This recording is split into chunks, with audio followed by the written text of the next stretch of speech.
Mesdames, Messieurs, nous voici de retour sur ce plateau pour parler de l'industrie cinématographique et du développement. Monsieur Ekwejonou, est-ce que vous êtes d'avis avec Monsieur Tidré que l'État doit vraiment accompagner l'industrie cinématographique? Bien sûr, parce que le cinéma a besoin d'argent. Hein. Je vais vous dire que on dit souvent qu'il est né en France, mais il s'est développé là où il y a le capital, là où il y a l'argent, c'est-à-dire aux États-Unis. C'est le temple du cinéma, nous savons, Hollywood. C'est parce qu'il y a l'argent est là. Et puis, il faut que l'État soutienne, dans un premier temps, avant que les producteurs, les réalisateurs puissent voler de leurs ailes. Bon, je voudrais dire ceci aussi, parce que pour que l'industrie du cinéma soit fiable, puisse vraiment s'installer dans un pays, et il a parlé du code, mais avant même, dans ce code-là, ce code doit se trouver à l'intérieur de quelque chose, c'est-à-dire même la politique sectorielle du cinéma même et de l'audiovisuel. Pourquoi une politique? Parce qu'il faut une vision. Et la vision entraîne des missions. Avec les missions, il y a les objectifs, tout ça là. On traduit les grands axes, les axes stratégiques et les grands orienteurs, les axes, et puis des actions prioritaires qui sont définies. Bon, parce que le code, par exemple, c'est une action prioritaire. Mais avant le code, il y a la politique même. Dès le premier instant, le cinéma a montré son aspect commercial. Ça veut dire quoi? C'est-à-dire que lorsqu'on a projeté le premier film, il y avait une trentaine de personnes. Mais déjà, au second film, il y avait de la bousculade. Au Togo Pas au Togo, je dis le premier film, le tout premier film. Je parle même de l'invention du cinéma. Vous voyez? Donc il y a une bousculade. Ce qui fait que l'inventeur du cinématographe, quand les gens lui ont proposé d'acheter son invention, il a refusé. Il a compris ce qu'il peut en tirer. Donc il faut les entrées, les spectateurs, tout ça là. C'est ça qui donne le caractère industriel. Il faut nécessairement mettre ça en place. Si bien que quand vous allez aux États-Unis maintenant, pour une production, vous allez voir que c'est le distributeur qui donne le OK final. C'est lui qui dit que oui, c'est bon, il faut faire ce film. Ce n'est pas le producteur ni le réalisateur, c'est le distributeur qui dit c'est OK. Pourquoi? Parce que, oui, c'est lui le distributeur, il sait qu'il peut vendre ce produit-là, il peut le vendre. Et il va le vendre bien. Donc, ça lui dit que c'est OK. On ne produit pas des films parce qu'il faut en produire. On ne distribue pas les films parce qu'il faut en distribuer. Non, on voit l'aspect commercial. Bon, notre problème ici aussi, quand je dis qu'il faut mettre une politique en place, surtout, vous verrez qu'il y a des télévisions qui produisent. Vous allez voir comme TF1, France 2, ils font des milliers de films. Parce que ces télévisions-là donnent des avances sur recettes aux réalisateurs. Ce qui n'est pas encore dans notre culture. Ce qui n'est pas encore dans notre culture. Vous voyez. Et il faudrait aussi une politique de mise en place d'un circuit, d'abord interne. Interne parce que quand on fait le film, aujourd'hui il n'y a plus les salles. Et puis les salles qu'il y avait même, est-ce que c'était pour les Togolais? C'était des salles pour le Libanais Tabchouri, qui exploitait du côté de la projection au Togo. Mais ces salles-là sont fermées aujourd'hui. Mais il nous faut des salles. Bon, il faut des salles en général, non pas seulement pour le cinéma, mais aussi même pour le showbiz. Pour tout, il n'y a pas de salle. Il n'y a pas de salle de spectacle du tout au Togo. Il y en a. Nous avons Où ça? le palais des congrès. Vous voyez, quand on fait un spectacle, le grand reste. Il y a plus de gens. Il y a plus de gens dehors que dedans. Vous voyez. Or, il en faut. Dire que les places sont vraiment. Ne sont pas suffisantes pour 7 millions de Togolais. Vous avez. Qui ne vivent pas tous à Lomé quand même. Hein. Oui, mais pourquoi je ne viendrai pas voir quelque chose à Lomé, même si je suis à Tapamé? Qu'est-ce qui m'empêche si un grand film est là pour que... Généralement, ce qu'on appelle cinéphile, c'est ça. Hein. Quand il entend que, par exemple, M. Kédira a sorti un film, s'il aime il a envie d'aller voir. Il voyage pour aller voir. Donc, nous avons un problème d'infrastructure. Il y a un problème d'infrastructure parce que quand on parle de salles, en fait, on a plus de salles polyvalentes que des salles de cinéma. Voilà. Quand on parle des salles de spectacle, c'est différent des salles de cinéma. Nous, on est un peu victimes, nous qui sommes promoteurs de festivals. Chaque fois, on est obligé de faire des ouvertures ou de faire des grandes cérémonies dans des salles de spectacle qui ne sont pas forcément des salles adaptées pour des projections cinématographiques. C'est vrai que, bon, nous venons d'en avoir, à vrai dire, ce pas des salles togolaises, nous venons d'en avoir deux ou trois salles adaptées forcément pour le cinéma, mais avec des nombres de places assez limités. Et malheureusement, ça se limite aussi qu'à Lomé. Parce que normalement, quand on parle de salles, on devrait un peu en avoir un peu dans toutes les régions. À l'intérieur, même des petites salles de 300 ou 500 avec places. Peut-être la décentralisation, votre souhait sera réalisé. Nous avons connu des groupes dans les années qui n'ont pas survécu au Togo. Et récemment, un autre groupe, Badago, qui n'a pas non plus fait long chemin. Qu'est-ce qui se passe avec ces groupuscules-là, des comédiens qui font le sketch, qui sont dans le cinéma? Ça veut dire que la culture cinématographique n'existe pas du tout au Togo. Qu'est-ce qui se passe? Bon, moi je répondrais que c'est peut-être une ignorance du secteur du cinéma vraiment qui entraîne toutes ces divisions dont vous venez de parler. On vient de le dire. C'est un métier organisé où on doit avoir un producteur, un distributeur, un réalisateur, un scénariste. C'est des secteurs de métiers distincts. Mais le problème qui se passe aujourd'hui, la plupart des groupes que nous connaissons ou des productions que nous connaissons, c'est une personne qui se lève, elle a à la fois tout. Elle a à la fois tout, et quand ils sont en collaboration, et quand ils commencent par avoir des petits problèmes d'entrée d'argent, il se pose le problème de droit. Parce que normalement, dans notre domaine, les droits du film appartiennent à un producteur ou au coproducteur d'un film qui signe des contrats avec tous les employés, que vous soyez technicien ou auteur, scénariste ou technicien ou acteur.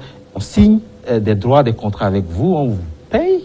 Et là, à la fin, le producteur, il a les droits du film. Il peut en faire ce qu'il veut. Il peut vendre, gagner ses sous. Mais à la base, quand on ne connaît pas le métier, qu'on se lève, on est à la fois acteur et tout. Et je pense que à la longue, on a ces petits problèmes dans des groupes. C'est des groupes qui sont là, qui ne font pas encore forcément le cinéma, qui sont soit dans du sketch, dans du théâtre filmé, et ceux qui sont un peu, beaucoup plus avertis, font un peu de séries télé. Et que... Oui, je parlais tout à l'heure de la politique du cinéma. C'est justement qu'il y a la législation. Et c'est de ça qu'il parlait tout à l'heure. La législation, c'est le code qui permet que des gens entrent en contact pour pouvoir travailler. Mais tu vas voir que je dis que c'est dans l'informel, généralement, ces acteurs ou ces actrices-là, comment ils sont engagés sur le film. Des fois, c'est, on vient, est-ce que tu veux tourner avec moi? Est-ce que tu peux donc... Tu souris bien, hein? Donc, il n'y a pas de contrat. Il n'y a pas de contrat, formellement libellé. Et c'est ce qui fait qu'après, il y a ces querelles, il y a ces divisions. Tu t'aperçois que, bon, au fait, le producteur avait reçu des millions et des millions, et il ne t'a proposé que quelque chose. Et là, tu te rebiffes, tu dis, ah bon, si c'est comme ça, bon, donc, c'est qu'au préalable, tout ça là, il faut des contrats. Il faut que ces contrats-là soient bien libellés et même déposés non seulement au registre public de la cinématographie, mais auprès du Butodra, qui peut aussi recouvrir ces choses-là au moment où il n'y a pas ça. C'est ça qui entraîne que les gens se bagarrent après. Parce qu'on part de l'amitié, de la confiance pour en arriver là. Donc l'industrie cinématographique, comme vous le dites, nécessite des profils très divers. Bien sûr. Aujourd'hui, est-ce que tous ces acteurs sont réunis au Togo en attendant le code? Oui, bon, ça fluctue selon les secteurs. Moi, je sais par exemple que quand on parle aujourd'hui d'acteurs, on en a tout un panoplie qui se réclame être acteur. Quand les gens se lèvent, il y a deux secteurs dans lesquels les gens affluent. On veut rapidement être acteur parce que c'est eux qui sont portés à l'écran, ou ça tombe être réalisateur parce que bon, c'est quand même un métier où on a une certaine visibilité de dire qu'on est réalisateur d'un film, on a rapporté un prix ou un truc comme ça. Alors qu'il y a plein d'autres métiers qui sont tout autant importants que ces deux métiers de producteur. On commence par le métier de scénariste où il y en a quasiment pas, ou peu. Peut-être aujourd'hui, s'il faut les citer au Togo, à peine on trouvera 2 ou 3 vrais auteurs Ça, c'est vraiment dommage. Alors que c'est la fondation d'un film, ça commence d'abord par l'écriture du film. Et bon, après, dans d'autres secteurs comme le montage, on n'a pas beaucoup de monteurs, on n'a pas des... Bon, les ingénieurs ne sont quasiment pas du tout. Ça aussi, ça se compte au bout des doigts. À peine 2 ou 3 aujourd'hui au Togo, nous qui produisons. Et ça, quand vous voulez faire quelque chose de professionnel, vous savez que vous ne pouvez qu'avoir l'adresse de 2 personnes maximum. Et ça encore, il faut que ces personnes soient libres au moment où vous avez besoin. Vous avez besoin de... Sinon, vous faites avec les gens que vous prenez, que vous essayez de former. Donc, et surtout les métiers de post-production aujourd'hui, c'est difficile. On n'a pas des gens qui sont capables de vous faire des effets spéciaux avec du réalisme et la fluidité comme vous voulez le voir. Et eux ici n'ont pas de moyens. Ceux qui peuvent aussi le faire, ils n'ont pas de moyens, des machines assez puissantes, des logiciels adaptés. Et tout. Et ça, il faut le dire, surtout en post. Mais par contre, pour le tournage, ça va. Aujourd'hui, on peut se vanter d'avoir des techniciens, surtout en cadrage. Il y a beaucoup de cadreurs. Ça, il y en a assez. Il y a beaucoup de réalisateurs qui sont capables de faire de beaux films. Mais il faut encore qu'on travaille dans 2 secteurs parce que quand s'il faut citer tous les métiers qu'on peut avoir dans le cinéma, on peut en avoir une centaine. Et alors que la vingtaine même n'est pas atteinte. Pas totalement. Souvent, vous êtes obligé d'adapter des postes. Vous voyez, par exemple, si vous êtes sur un tournage, vous êtes obligé d'adapter un cadreur ou un stagiaire que vous prenez pour qu'il soit machiniste. Alors que la machinerie, c'est carrément un métier à part entière. La décoration, par exemple, aujourd'hui, on n'a même pas de décorateur. Même le maquillage aujourd'hui. Vous allez prendre un maquilleur ordinaire pour venir maquiller alors que c'est du métier. Comment maquiller une personne pour que son image vraiment reflète le profil, le rôle qu'il joue. Donc que le maquilleur même doit être un cinéaste qui peut s'accaparer le scénario et maquiller des gens en fonction du scénario. Vous voyez, par exemple... Donc, vous vous fiez plutôt aux esthéticiennes. Oui, voilà. Qu'on explique un peu notre intention. Parce que maquiller, par exemple, rendre quelqu'un, par exemple, un accidenté, par exemple, dans sa forme d'accidenté, de grand accidenté, voilà, c'est différent de l'esthéticienne, vous voyez un peu. Bon, donc, pour ajouter à ce qu'il a dit, ça, ce n'est qu'une étape. C'est l'étape de production, ça. De l'industrie du cinéma. Donc l'étape maintenant de la distribution et de l'exploitation. Au niveau de la distribution aussi, plusieurs personnes parlent de piratage. Oui, justement, c'est un problème. Par exemple, au Nigeria, et ils ont la chance que naturellement, c'est des grands commerçants.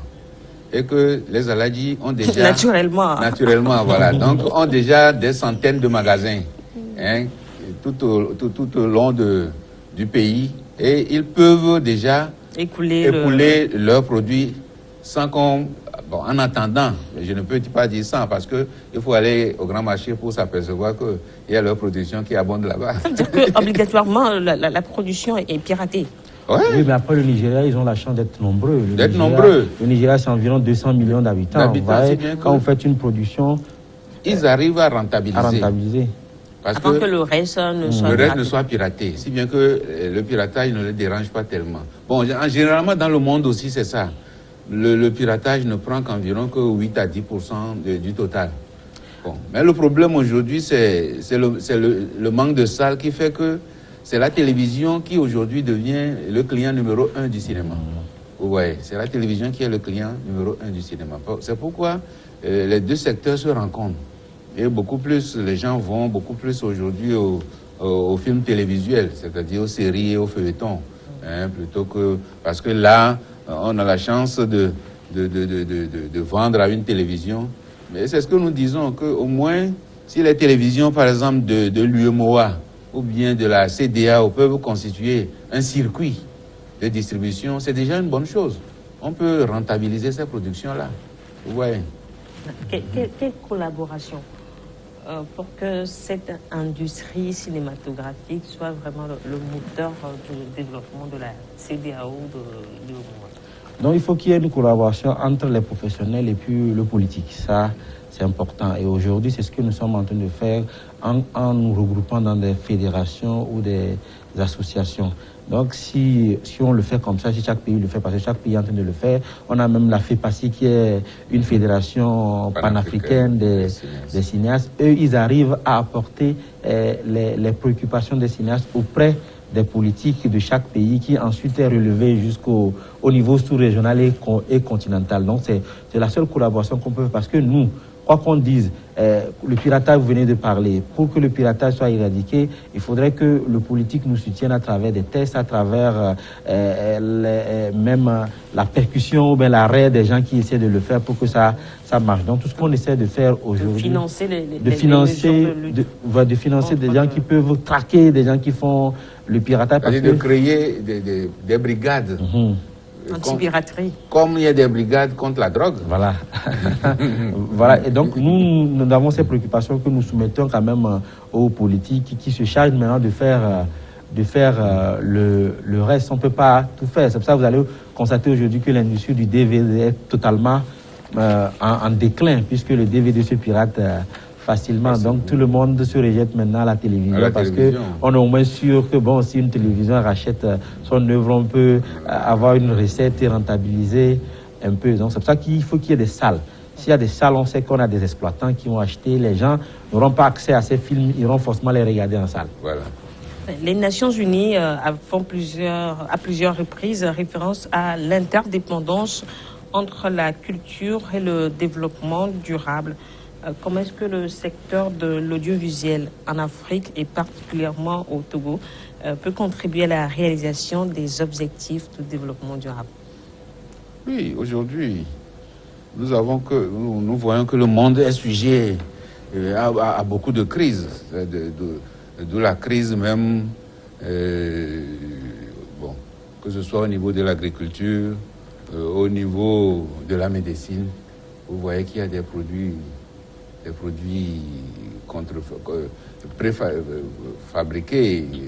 fabriqués dans la rue qu'on vend un peu partout. Dans le domaine de l'agriculture, vous allez voir qu'on nous vend des herbicides, des engrais qui détruisent complètement le sol. Alors que nos grands-parents avaient des techniques d'enrichissement des sols qu'ils cultivaient depuis. Donc nous avons ignoré ces choses-là dans le domaine de la médecine traditionnelle. Donc il faut revenir à ce que nos grands-parents faisaient comme des griots, des contes pour que le cinéma... Je ne dis pas revenir, c'est-à-dire qu'il faut puiser dans ces recettes-là. Je peux dire que c'est dans ces recettes-là que parfois les Blancs aussi ont puisé pour développer certaines choses, alors que nous-mêmes, nous les ignorons. Vous voyez? Moi, je vais répondre simple. Comme vous le dites. Je réponds oui, le cinéma peut participer au développement. On vient de parler d'un secteur porteur d'emploi. Quand on dit un secteur emploi des gens, ça dit que les gens vont vivre de leur œuvre et participer au développement. Et ensuite, regardez un peu les stars du cinéma. Vous voyez, les stars du cinéma, c'est un peu comme des stars de football. Donc, c'est des gens qui sont des leaders d'opinion. On peut se servir comme d'eux. On se sert d'ailleurs comme d'eux, comme ambassadeurs de lutte contre telle maladie, ambassadeurs de lutte contre la famine, des trucs comme ça. Donc, vous voyez que c'est déjà des gens qui sont importants dans le secteur ou la société où ils vivent. Voilà. Voilà, c'est encore un aspect. Parce que quand on parle de développement durable, on parle de ce qui peut faire développer l'homme sans détruire automatiquement la nature. Son environnement qui est là. Voilà, c'est pourquoi je disais que dans nos cultures, nous avons des choses qui sont là, que nous avons ignorées, pour aller adopter d'autres choses qui viennent nous détruire. C'est parce qu'on va vous dire que telle chose que vous utilisez a des effets secondaires qui vous détruisent. C'est votre rôle, vous nous le ferez savoir dans un de vos films. Merci beaucoup. Nous sommes arrivés à la fin de cette émission. Merci à Joël Tiedré. Vous êtes producteur, réalisateur et directeur du festival Émergence. Merci également à vous, Ekwe Denou. Vous êtes le président de la Fédération togolaise des cinéastes. À vous qui nous avez suivis, à bientôt sur votre chaîne.